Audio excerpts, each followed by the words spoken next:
And the big news here is that Idan Alexander, that 21-year-old Israeli-American former hostage, is in Washington. He had returned several weeks ago to his hometown of Tenafly, New Jersey. And it sounds as though he is meeting with the president and the first lady at the White House today. Now, all of this comes ahead of a big trip by Prime Minister Benjamin Netanyahu also to Washington, his third to meet the president ever since President Trump took office back in January. Now, this time it's going to be very different than his previous trips. It's going to be very much a victory lap. Both men have been high-fiving, congratulating each other for what the Israelis and the Americans consider to be a resounding victory in their fight against Iran.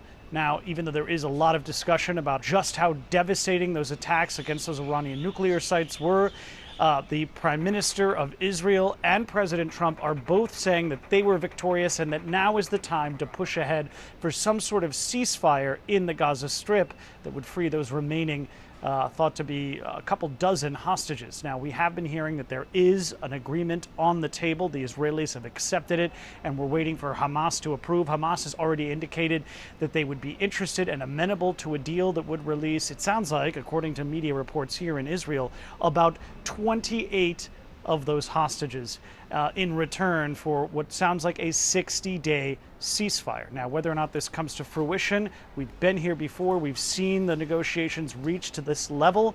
But so far, it looks as though the Israelis and Hamas are both sticking to their intractable positions. The Israelis say they don't want to see this end until Hamas is completely destroyed.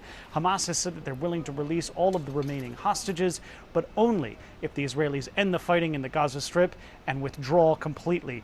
Both of these positions are entirely at odds, so it's unclear whether or not, despite what we've seen throughout the Middle East, whether we're going to get to a deal this time. Matt Bradley, NBC News, Tel Aviv.